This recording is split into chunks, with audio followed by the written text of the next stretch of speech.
The women I work with are all incredibly smart. Like you've read the books, you've listened to the podcasts, maybe you've gone to therapy or worked with other coaches or done other courses like this before. So, you know the patterns. You can analyze a man's behavior like a pro, and this is part of why it's so confusing, right? Like on paper, the kind of man you really want to be with should be lining up around the block, like knocking down your door.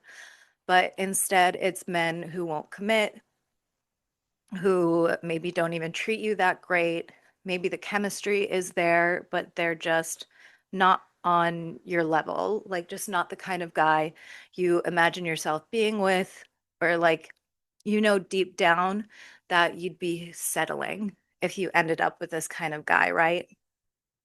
And especially if you are an intelligent woman, if you're well educated, if you are a seeker like I am, then you spend a lot of time in your head thinking, completely cut off from your body. And this isn't your fault. This is because of our society and our culture. Like we've been conditioned to live pretty much from the neck up. And we've been conditioned to prioritize the mind over the body. But the truth of the matter is that you can't think your way into love. You'll hear me say this all the time. You cannot think your way into love because love lives in the body. Love is a felt sense in your body, it's a state of being. And if love could be solved with thinking, you would have figured it out years ago. We all would have, right? It would be easy for everyone.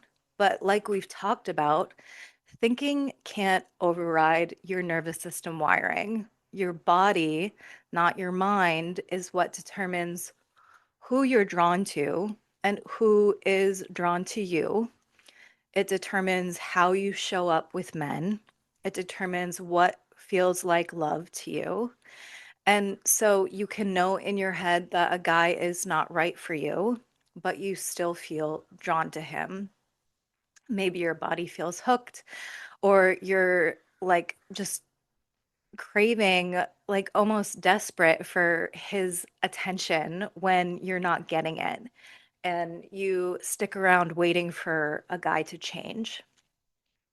And I want you to know that that pull that you feel or the way that you feel about this guy, it isn't lack of willpower.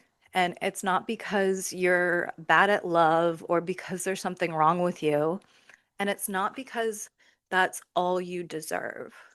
It's just your nervous system seeking safety in a familiar pattern.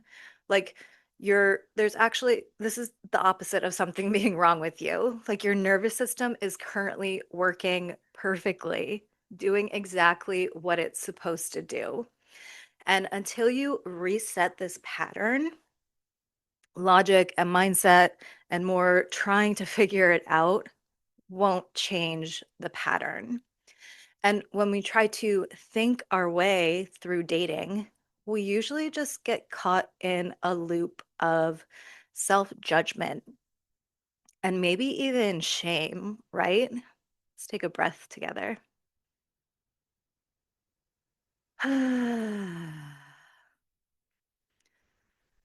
So, when we're overthinking, we can get caught in a loop of self judgment and sometimes shame, right? So, we get this internal dialogue of, ugh, like, why did I say that thing? Why can't I just relax and be myself around him? God, like, why am I so needy? If I could just show him how amazing I am. And this kind of mental spiraling is honestly exhausting, right? It also doesn't change anything. So here's what I want you to really get from this. You don't need more information or knowledge. Like I've said, you already have that part. But all of it is stuck up here, and we needed to drop down into our bodies so that these patterns and our behaviors and our decisions actually change. And this is where we go from knowing to embodying, and we actually start to feel and be different. I'll see you in the next video.